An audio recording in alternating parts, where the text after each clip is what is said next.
So thank you all for coming out.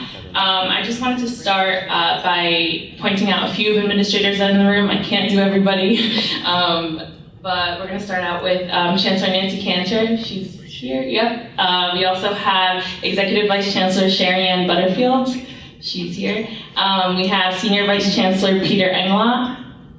We have Provost Ashwani Monga, Vice Chancellor Amber Randolph, Vice Chancellor Marsha Brown, and Vice Chancellor Dr. Corliss Thomas. Thank you. So those are just, like I said, just a few of the administrators in the room. I also want to thank all the other administrators, staff, and of course students for coming out for our open forum. So we're going to get started. So the first thing that we're going to start with is a little bit of updates from our Student Governing Association. So from our end, kind of what we're doing for the students. So I'm Sabrina Ahmed, I'm the president. This is the executive board if you guys want to introduce yourselves. My name is Hamza Youssef, the vice president. Hi, I'm Kana Malik, the chief of finance. Hi, my name's Ajira. I'm the executive secretary. My name is Dylan Terpstra, I'm chief of staff. And of course we have our long list of senators that I'm not going to read, but these are the special area senators as well as our academic senators up on the board behind. So the vision of the SGA, our vision is to basically,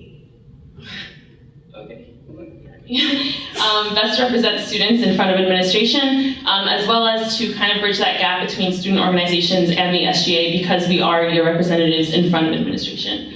We also, of course, want to improve the experience for all students here at Rutgers University-Newark. So kind of the way that we've been doing that is through a lot of meetings with administration. So we've met with Chancellor Cantor and her team, of course. We've met with, our senators have met with their respective school administrations.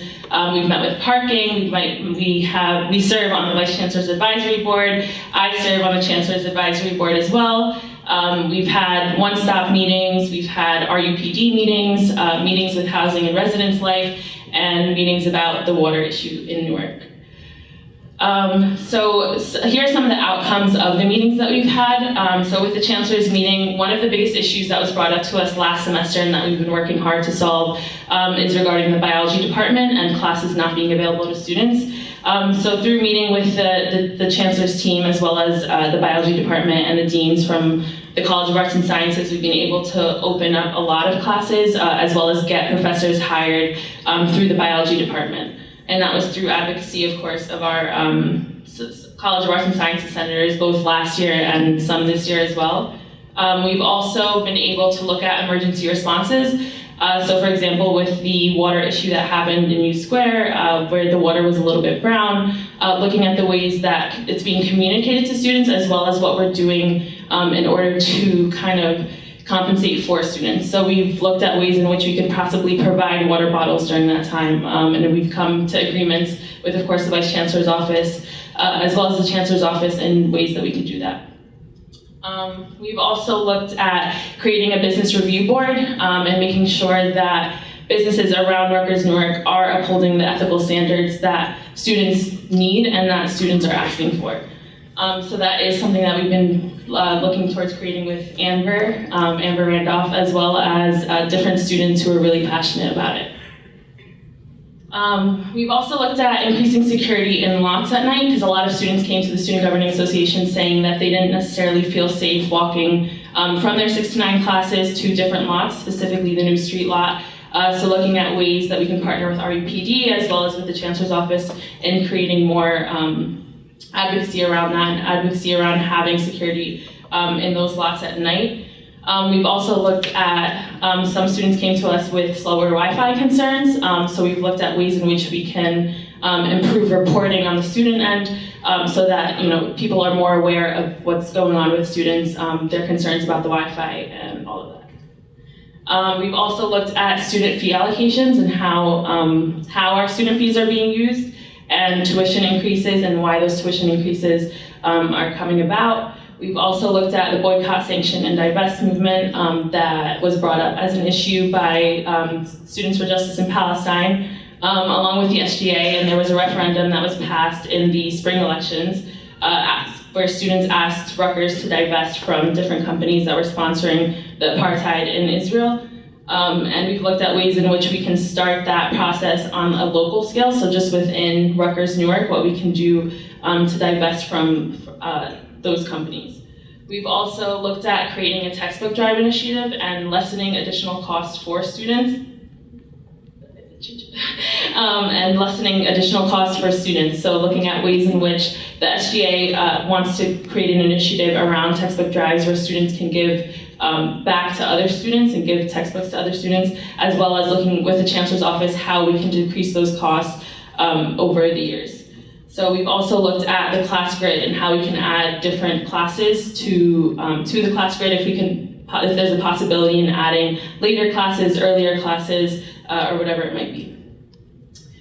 So we've also had administration meetings with the different school representatives and their deans. The reason for that is to establish a better communication among academic senators and their respective deans within their respective schools. And then also we've been able to establish some school-specific open forums.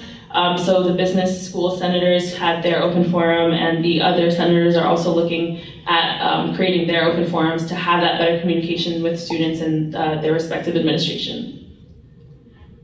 So we've also had meetings with parking. This was a big issue that was brought up to students, brought up to the Student Governing Association that students have been facing. So we've been able to kind of communicate with the parking administration and have them attend our Monday meetings moving forward.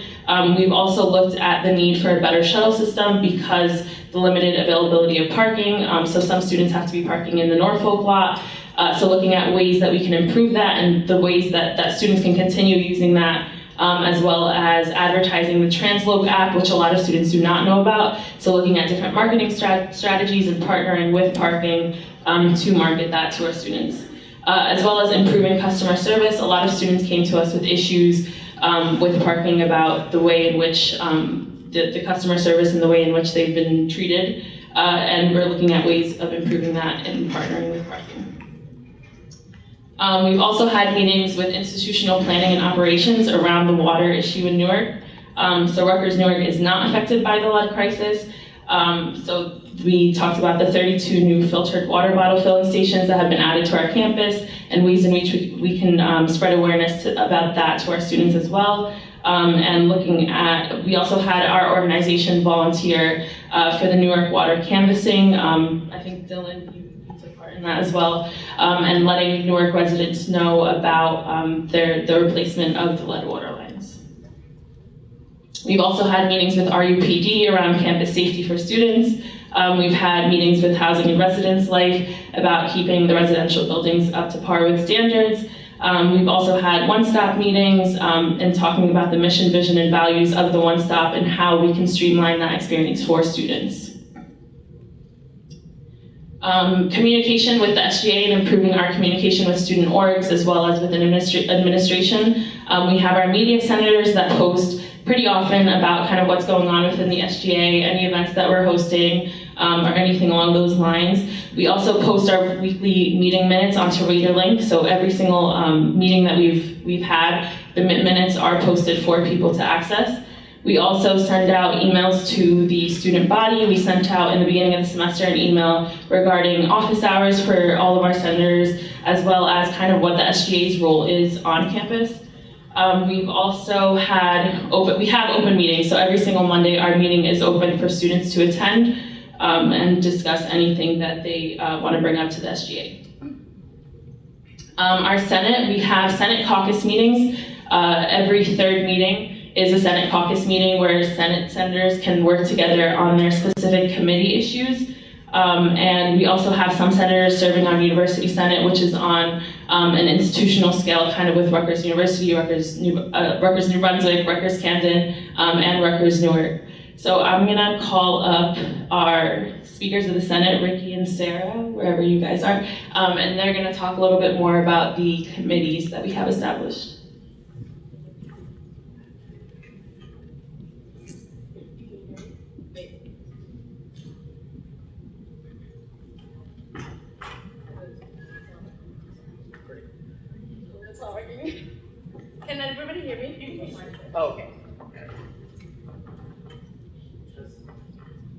Testing 1, 2, 3.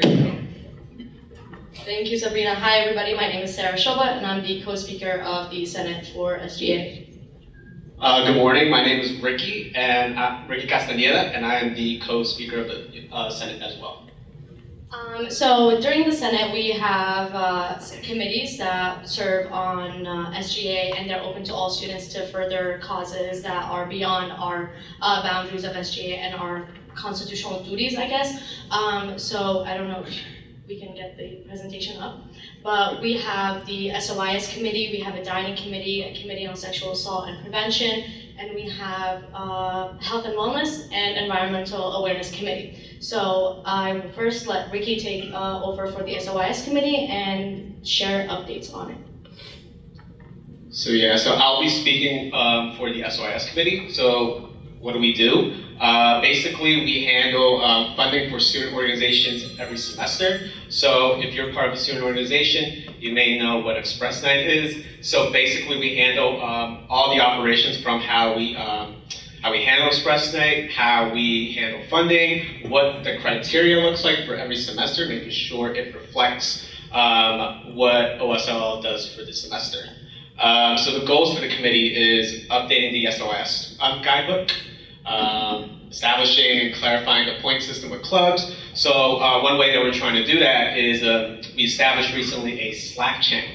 And with that, we hope that we can connect with student organizations, understanding what their concerns are, because we don't know everything, unfortunately. So we want the input of student clubs to see how the SGA is handling not only Express Night, but also handling how the point system works. The points, for example, we used to have a criteria system where we determine points by the type of event, but we changed that this past year, to the amount of people that go up, because that's what the clubs wanted, and we gave them what they wanted. So, any other suggestions, let myself know, let Kevin Titus, who's also the Student Affairs Senator, and Harrison, who is the at-large Senator. We also want to work with OSL in ensuring that the workbook is also accurate and up to date. And making sure that the Express Night, every Express Night that we have, is much more smoother than the last one. So, yeah. And is this working? Yeah. Okay, so can I also get Harrison up to talk about the dining committee and updates that they have? Harrison.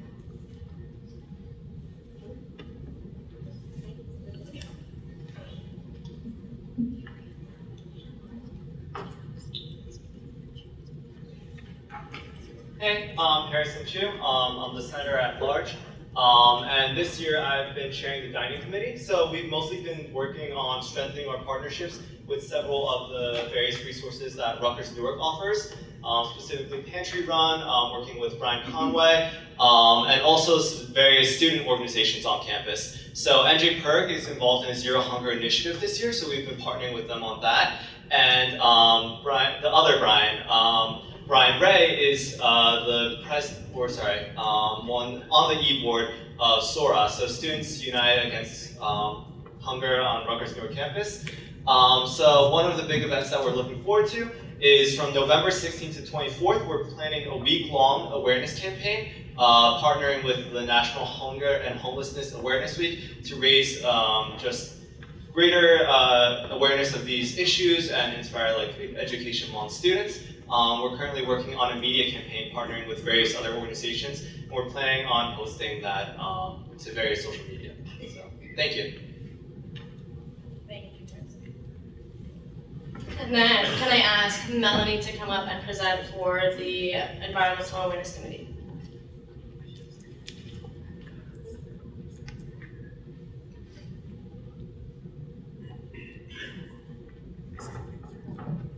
Good afternoon, everyone. My name is Melanie Udobi. I am the Diversity Affairs Senator. So more than an update, what I have for you is a presentation. This is a newly created committee. We were talking about it with the dining and the health awareness and the health committee as well, and we got to the conclusion that we have not emphasized enough the important impact of climate change in the school. So more than anything, what I wanted to do with this committee is create awareness, bring to you all the causes and the consequences about global warming. What we have so far are a couple of projected ideas. What we wanted to do is work together with Brian Conway and work with the dining committee and see if we can reduce the use of plastic, see what we can do with the use of food. And we also would like to work with the water and the environment. I don't know if most of you, I don't know who works or lives here in Newark. We have also had all these others in the environment. I don't know if you have been around or anything, but we have a couple of factories around here that they are contaminating the air. What we would like to do is also try to see if we can create a bigger group of students and see if we can attach and see if we can work together with the rest of the committees to see what we can do about this. The next step that we have so far projected is create more social, maybe a social page so that we can get to you with updates, get more students to us. We want to spread the word and we want students and professors and the rest of you to come to us with different ideas, see what we can do about this. Thank you. Thank you so much. And yeah, we do want to emphasize the importance of the environment. And again, university as big as Rutgers Newark, we do need to take a step. So anyone who's interested in being students or faculty administrators, please feel free to reach out to Melanie. Maggie, can you please come up for the Health and Wellness Committee?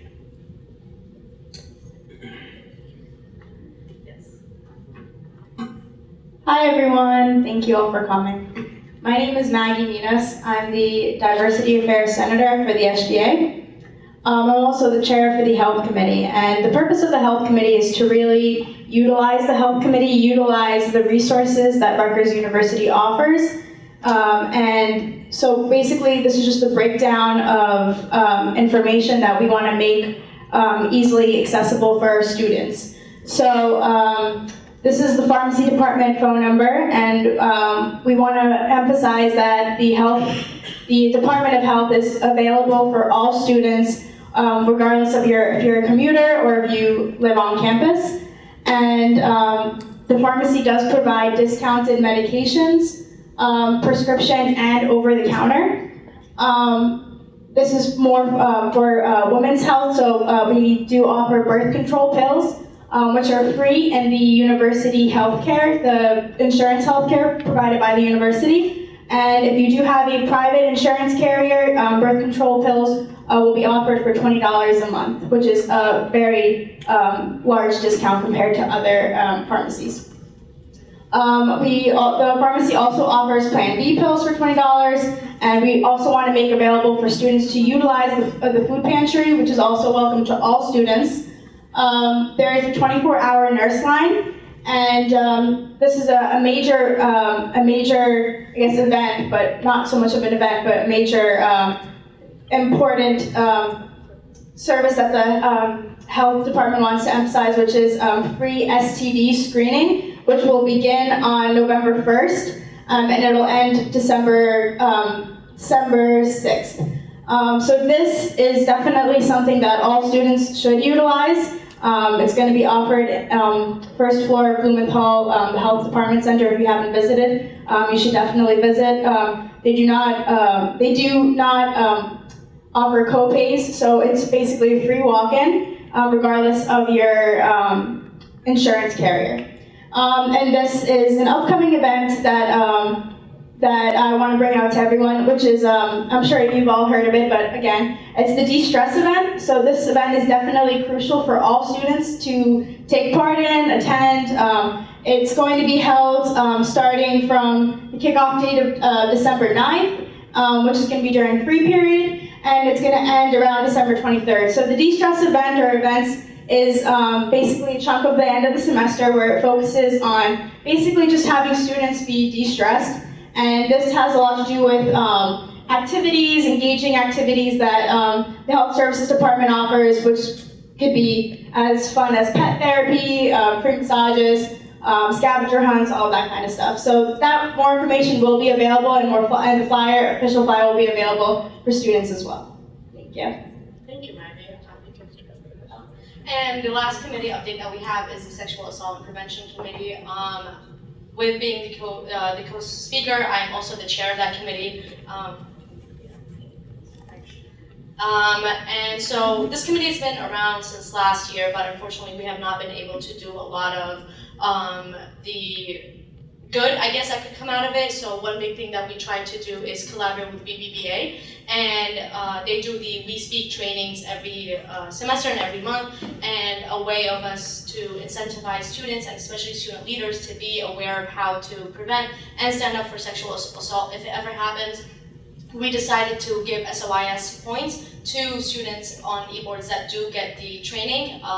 We're doing that again this year. We're keeping it going. Hopefully we increase the number of students that are aware and how to stop and prevent sexual assault. And alongside with raising awareness to sexual assault and violence, we also want to raise awareness to what the university has to offer. Maggie touched upon the pharmacy, so that was a big department that's been unnoticed by students. So all the services that they offer, the counseling center, if anything happens to a student, or Title IX, VPVA, places that you can go and confidentially, especially VPVA and the counseling center, where you can go and talk about what happened, and they can guide you to legal counseling and go and get tested. Or you can go and, if you want to file a report with the police or your PD, and we achieved that by hopefully hosting tabling and information sessions. So one thing that we are trying to do is collaborate with OSLL and SGA and VPVA to hold information sessions throughout free period to talk about what VPVA, because a lot of a problem that came up is students were not even aware of what VPVA was, and to have a resource as big as that and to have it granted by the state and continuously, we need to show that we do need it on our campus. And the last thing is, again, incentivizing student organizations to be trained by VPVA and reaching beyond the student organizations, because our campus is not only for student organizations. We're trying to get all the students involved. And one way we can do that is by having those student leaders reach out to their constituents and to the people that they listen to and go and work with. So that's the Senate report that we have for you. Yeah, that's it. I'm gonna hand it back to the board. Thanks.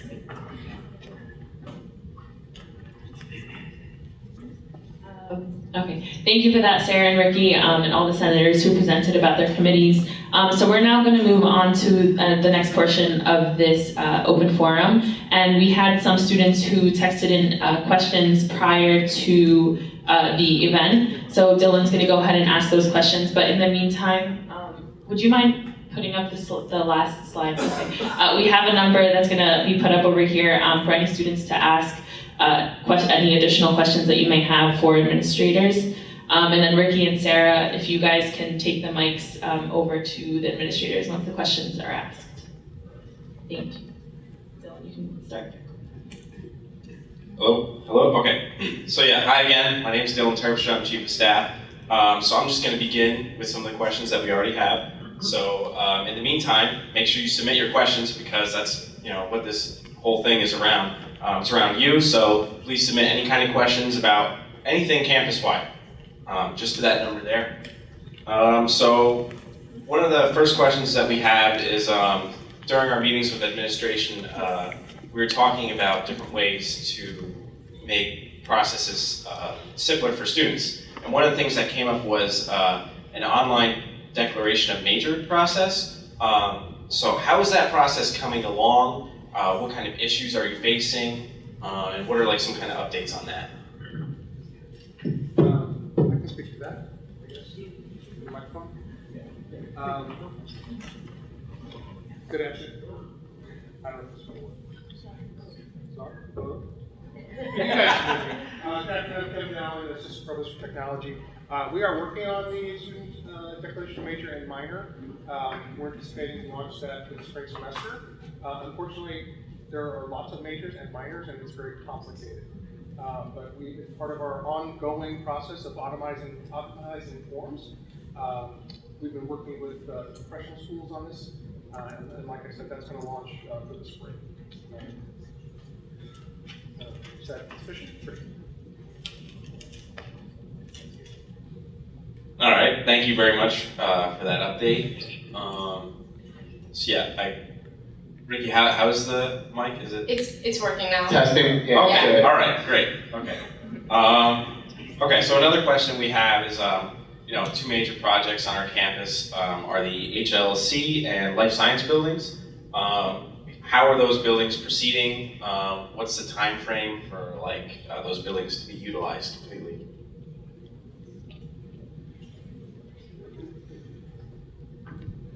So, okay, I'm just gonna, can everyone hear me okay? Okay, great. Amber Randolph, Senior Vice Chancellor, Administration. I can't hear you. You can't? Okay. Sorry. Thank you. Is that better? Yeah. Okay. So Amber Randolph, Senior Vice Chancellor, Administration, Economic Development, and CFO. This is my first SGA open forum. Happy to be here. But I wanted to answer the question about the HLC building and life sciences, and also we've got P3 with the Dana Library. So HLC, as you've probably seen, is nearing completion. We expect that to be complete by the end of this calendar year so that we can move students into the building and be ready to occupy it at the beginning of the first semester. So that should all happen fairly soon. The end of year, we'll be over here before we know it. We also expect that the P3, the Dana Library project, will be complete in the spring. So that also is nearing completion. It's in its final phases, closing up walls, ordering furniture. That should be done soon. And I think that was it. Life Sciences building has been done for some time. There's a public art project we'll be initiating there soon, but that's the extent of that. Thank you very much. Sure. Okay, so I'm just going down like the list here. So, just some important ones. So we met with representatives from parking. We've cleared up a lot of confusion, but I would just like to ask any representatives from parking just to explain the process of how spaces are being allotted, and there's confusion around the student body if they're being oversold. So could that be addressed? Good afternoon, I'm Jack Pollard, I'm Senior Director of Transportation Services, and we are not overselling parking. We have 3 different types of parking. We have resident parking, we have a premium permit, and we have a surface lot permit. Where students might be feeling there's an oversell is perhaps on the surface permit, because that allows you to park on the Eagle West lot, the gravel New Street lot that you talked about earlier in your presentation about more security by the other side of NGIT, but it also allows you to park at the Norfolk deck on the medical campus. And that has hundreds and hundreds of empty stalls. And this is the 3rd year of doing this kind of permitting process. Prior to this, it was more of a hunting permit and there really wasn't enough parking. But by leasing the New Street lot and having the Norfolk deck, it allows students, if they plan their day, they can find a spot. They don't have to pay extra street parking or stress about where they are. They can always find a spot at the Norfolk deck, and then we have shuttles that run from there. Deck 1 and 2 are for the premium lots and residents. To date, I haven't seen it. We talked about this last week, that you've heard some things from students that they said that 2 was full. I haven't seen that yet, but we are monitoring that closely. We cap exactly how many we sell for the premium, so when you buy that permit, you'll always find a stall. So our goal is that when you buy a permit, you will find something. You just have to know exactly where to go, and you learn that as a typical commuter or someone. When you drive, you know when to drive, you know how long it will take you based on rush hour and everything else. Thank you very much for that. I think that clears up things. So, just another question. Recently, there's been a lot of stir on campus. With an incident that happened. What kind of plan is in place for, God forbid, active shooter on campus, and how are students being informed? What should students do in that kind of situation?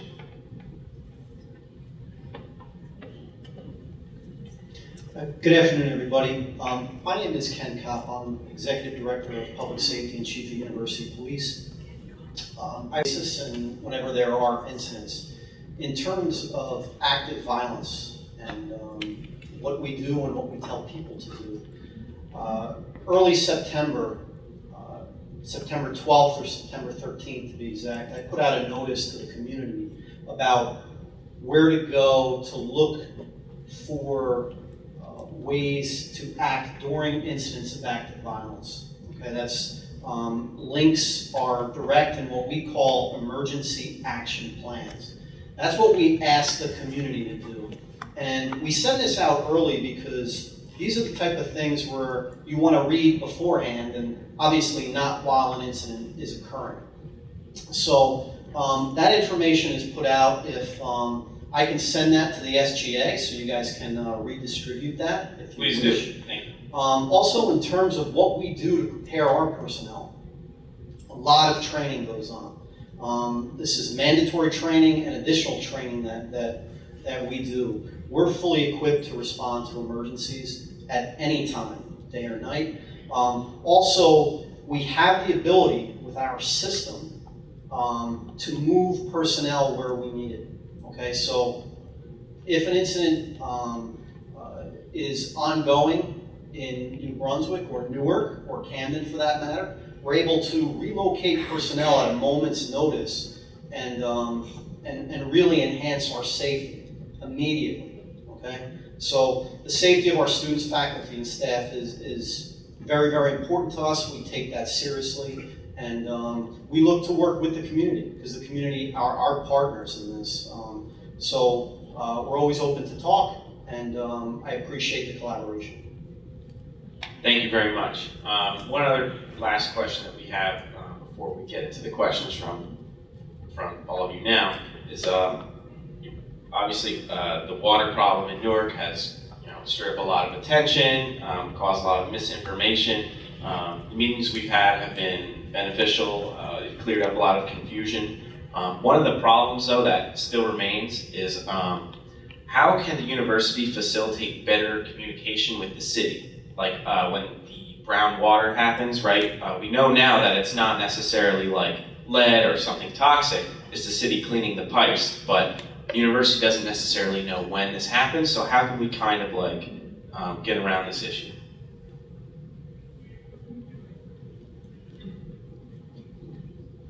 Hi, Peter Englot, Senior Vice Chancellor for Public Affairs, email junkie. Yes, this question arises out of a conversation we've had with SGA in recent weeks. One of the incidents being referred to is when we were all surprised to find brown water running in taps in one or more buildings. And it turned out it was because there was water being flushed from a city system. I think it was the fire hydrants. And what happens under those circumstances is when the water pressure goes down, because they're flushing the system, when it comes back up, it picks up whatever settled into the system and gets flushed through the pipes once the water comes back up. We work very closely with the city on many, many things. This was an incident, we often get notice. This was one of those instances where we didn't get notice in advance. And we've reached back out to the city, to the folks who run the water department, and in this case it was the fire department that was flushing the lines. So we've tried to re-emphasize the importance of keeping us apprised so that we can all, I'm sure that they got calls as well as we did about what was happening with the water.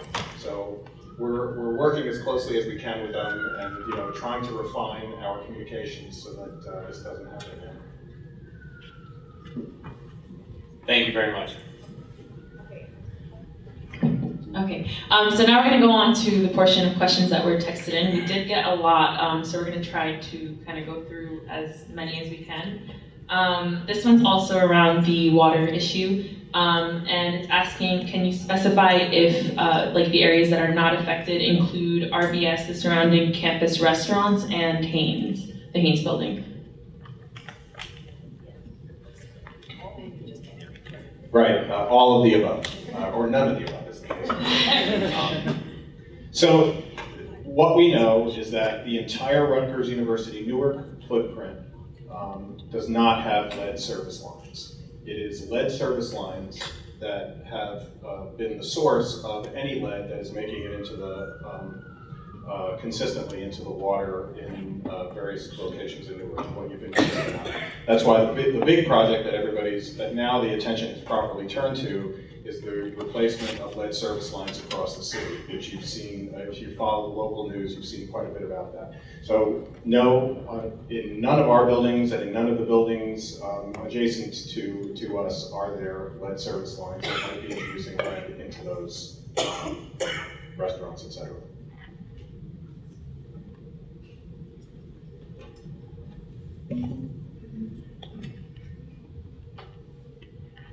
Okay, so it has been mentioned that the university is concerned about becoming more sustainable. We are curious that what the university is doing currently to address this issue, on what plans they have going forward and sustainability, if any. So I think the most important thing to know on this subject is that we have one of the country's leading experts in Kevin Lyons, faculty member in the business school, who is co-chairing for the entire Rutgers system a committee on sustainability, on carbon neutrality and various aspects of sustainability. And I urge, I almost said it when the earlier report was given, I urge folks to SGA to get in touch with Kevin and feed in questions about sustainability specifically to their committee. The other thing to note is that all our new buildings that are being put up are LEED buildings, and we take that very seriously in the construction.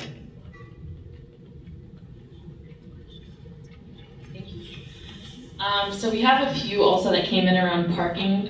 So I'm gonna, I guess, do you want me to ask one by one and then we'll go through them? Up to you. Okay, so we'll ask one by one. How is the $625 broken down for the premium parking? And I guess a lot of people are concerned with the high price. The parking budget is what's called an auxiliary budget, which means we don't get any educational funds towards the parking budget. That means we have to get enough revenue to cover our expenses. Costs are based on making sure that we cover our expenses, and that's how we come up with the permit prices. The premium permit costs more because you're guaranteed a spot right next to campus, right next to all the buildings, and we now created the surface permit, which is much lower. There used to be, the previous permit was a pay-as-you-go, a $45 permit, and then you had to pay $5 each time. If you do the math of that, the $165 permit is much cheaper than that was. So we're actually saving money to many Rutgers Newark students now with that surface permit.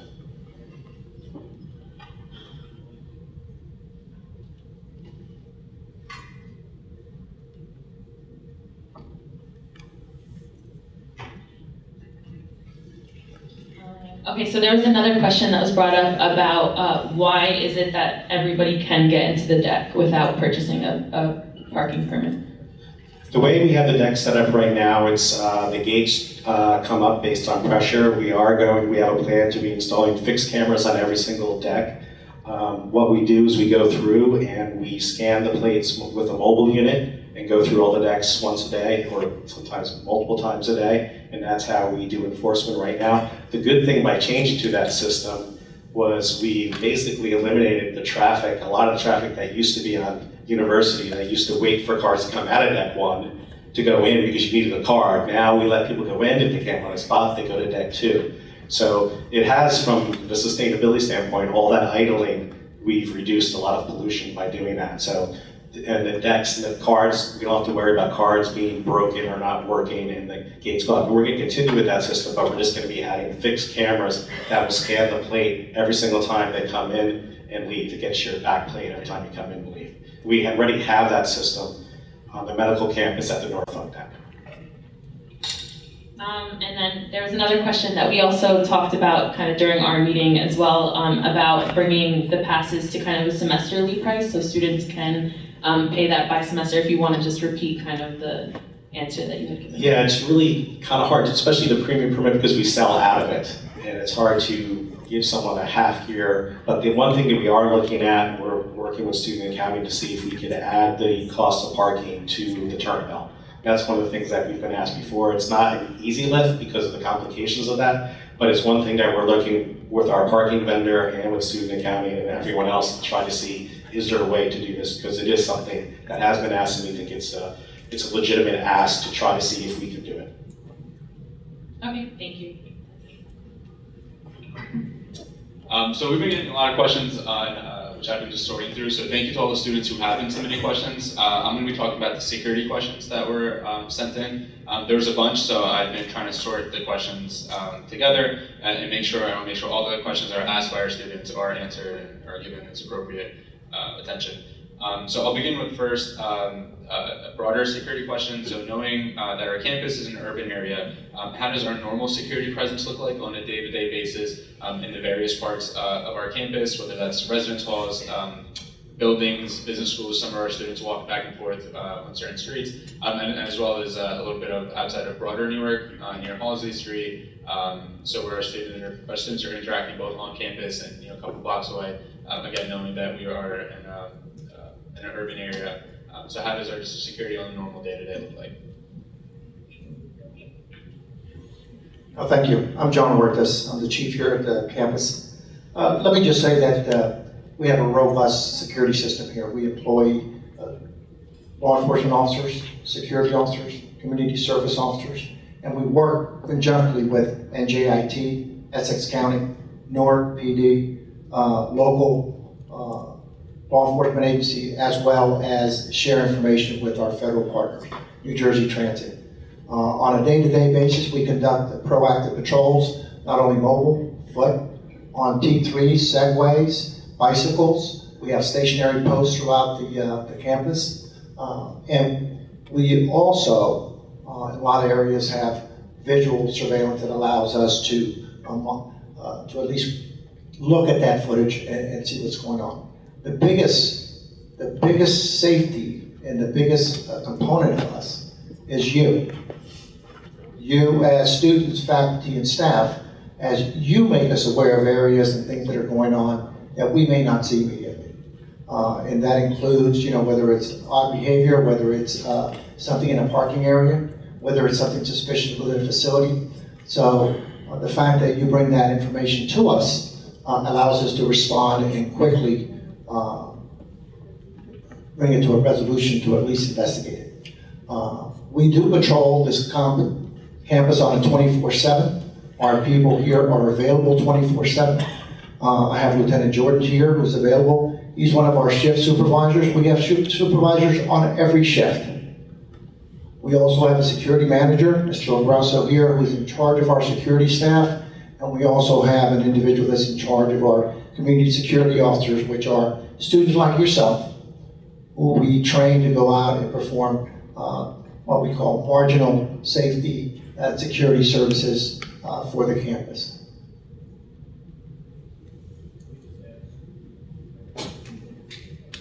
I just wanted to add one item, because I think this is not very well known. Every year, Rutgers University Police Department, I'm radioactive.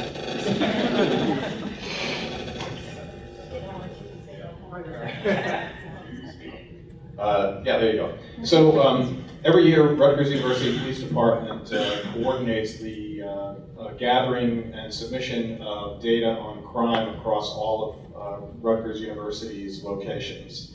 And I think it's not well known enough that Rutgers University-Newark's footprint is has the lowest crime rate across all of Rutgers. I think it's just something worth keeping in mind. So just to follow up on that too, so there's another question on the new HLC building that's being built up. The question was that security at current resident halls are great, and how will that security look like at the new building? We've been working with Angie, and I'll let Captain Raybar address that question because he's been our liaison here. But ensure that once we're finished, Angie, because we have closely worked to ensure the safety of the occupants of that facility. Hello everyone, Alex Raybar. From Rutgers Police, we've been in all the planning meetings for the HLLC.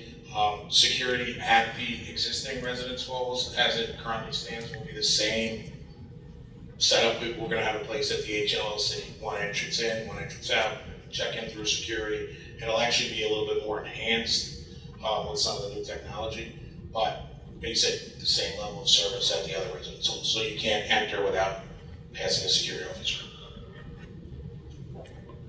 Okay, and then so now jumping through, there's a few questions that were submitted about the incident. I believe it was about a week, maybe a week and a half ago, with a former student here on campus. So there's some questions from students concerning communication and the increased presence of security, and just I guess there's some students felt that there's a lack of communication that was given to our general student population. So there's some questions just discussing that, or wondering if someone can speak more to that, and as well as how, God forbid, if in the future there's a certain incident, how will communication and emergency plan look like?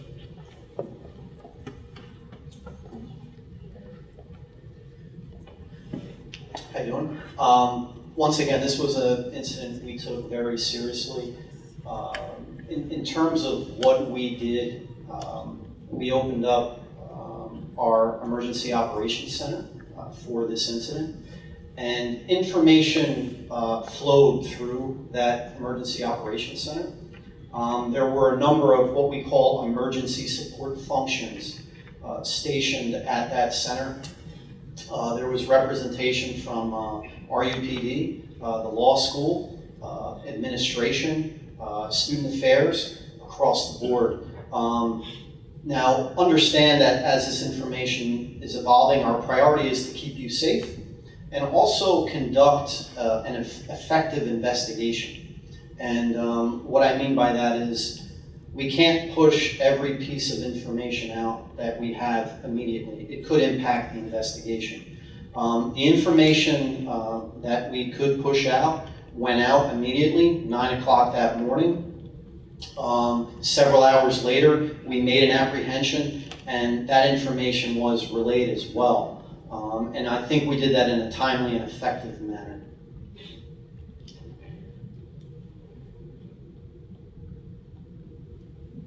Okay. Can I just say, add to that I want to express huge gratitude to RUPD, to the emergency response folks who are sitting right here, Jeff and others.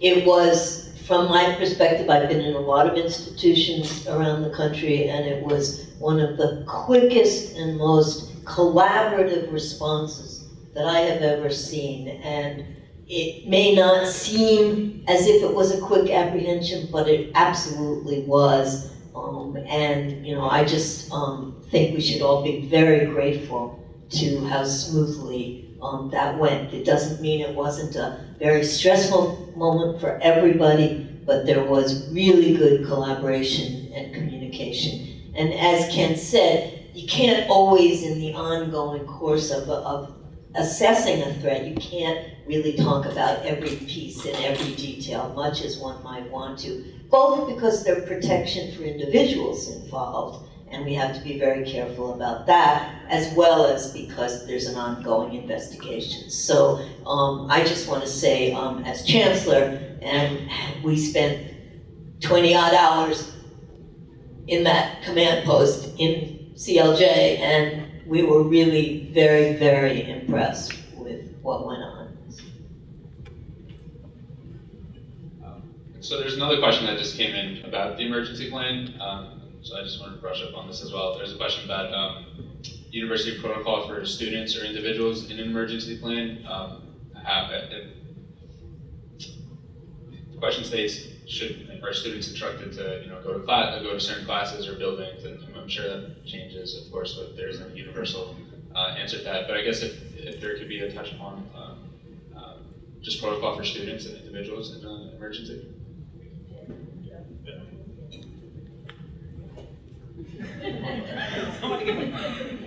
I might.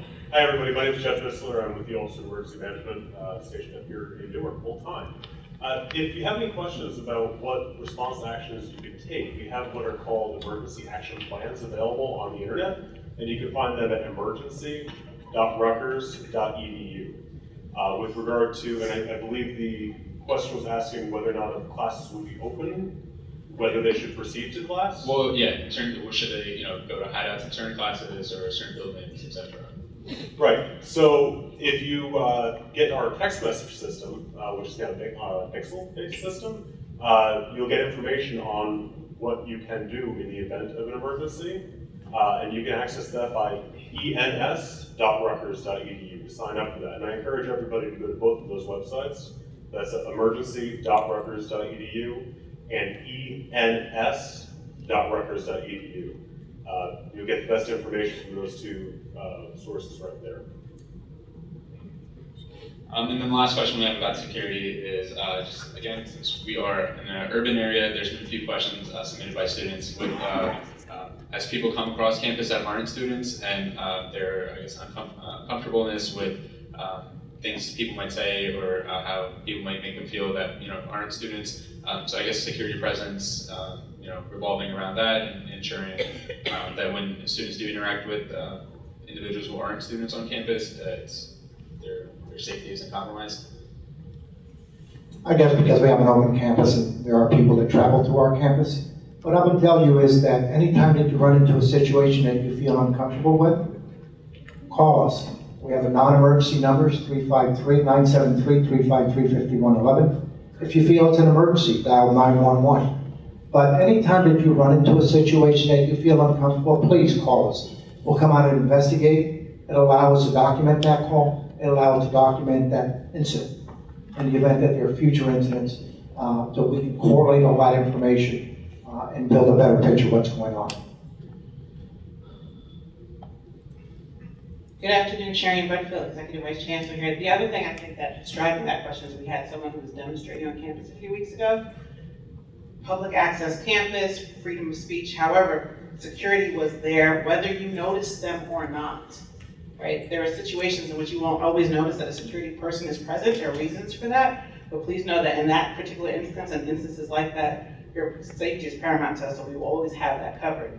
We're also working closely with RUPD and doing a campus-wide safety assessment, looking at buildings, looking just how the campus is laid out. We are public, but there's certain buildings that maybe public doesn't necessarily need to be in. If it's a purely academic building, we're doing a whole assessment right now. That has started way before this. We started this back in the summer too. So that's an ongoing process, and at a point when we're there, we will also bring students in to get feedback as well. Thank you.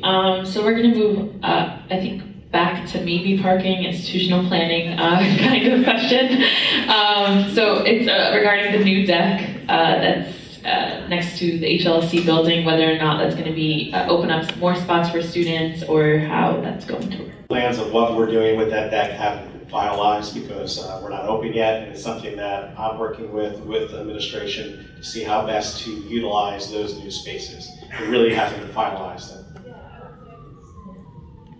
I would say we're certainly putting some final touches on the business plan for that lot, but it's not going to be a student serving lot. So the student serving capacity and spaces, as Jack just described, will remain in place. The HLC lot will not be for students. The thing to remember is that that lot replaces the ground level parking for faculty and staff that was there where the building is now being built. When they were moved from it in order to do the construction, it affected the deck lots nearby because faculty and staff moved into those. So in fact, it will free up more spaces when faculty and staff go back to that lot, to that parking structure. Bottom line, Deck 3 goes back to students. So it does. It's such a good chance. Better said. So there's no loss. It actually really works out for students because faculty and staff will move back. Because that's the other constituency who's here more than everybody else who needs spots as well. Okay, thank you. This one goes to dining, so Brian, around customer service training for staff in Stonesby. There was a personal experience that was brought up that wasn't as positive. So there's just a question around, is there customer service training for staff in Stonesby? Or dining staff in general, so I guess in this building as well. Thank you for the question. Yes, we are consistently training each week.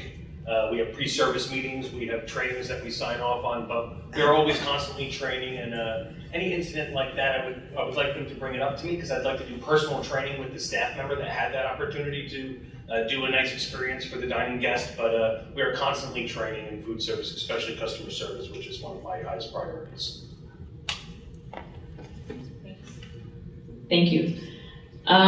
This one is back to security regarding the walk from Rutgers University to Broad Street. Whether or not there are patrols in those areas, I guess there's a concern around public safety in those areas specifically. Hello again. First I would ask, where on Broad? You can go pretty far down Broad, you might not see an RUPD car. But in the area around the park and around 15 Washington, actually the Chancellor's Office funds an extra patrol during the school year that covers, and I know it was part of another question, all of Halsey and a lot of the expansion we've done. So are we on Broad? Yes. Right now, currently we're going over to where some of the HLLC students are housed. We've added extra security there at the Robert Tree. So there is a portion of Broad Street that we cover, but we don't cover all of Broad, so you'd have to tell me where you're going. Okay, I think this is going to be our last question around open textbooks. The question is, can open textbooks be considered since many courses are moving towards it and research shows improved academic performance with open textbooks? Thank you. Great question. Yeah, so we're doing a bunch with open textbooks. There is an initiative through the libraries that provides a lot of the materials, not just open textbooks, but course materials in general. So, for example, in a number of the science classes, some of the problem sets that normally students at most universities have to go out and pay significant amounts for have been developed open source. So it's something that we are doing, and it's something that we will continue to do.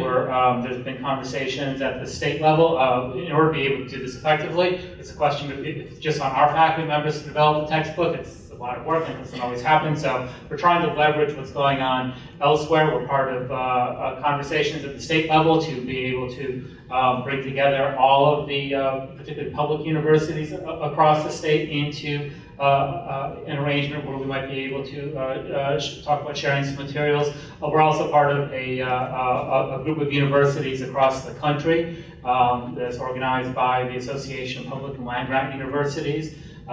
These are mostly urban research universities like ours, and we're working with them also to be able to bring together the power and the ability of what's going on elsewhere across the country to be able to benefit our classes. So that's what we're doing with open textbooks right now. Thank you so much.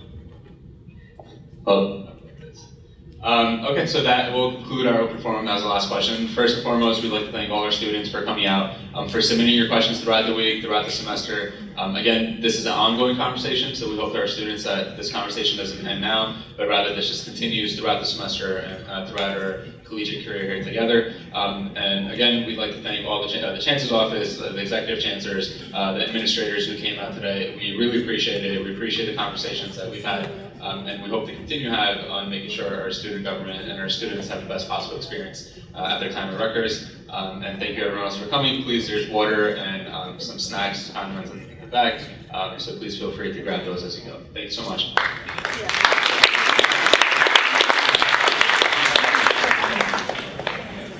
A quick reminder to all the students, if you have not already, please sign in the laptops at the far corner over there.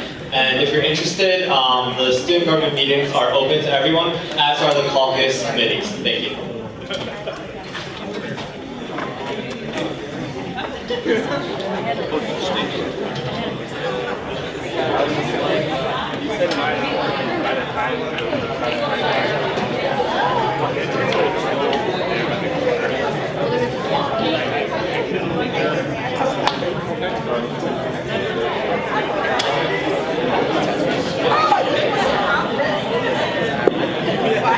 Exactly.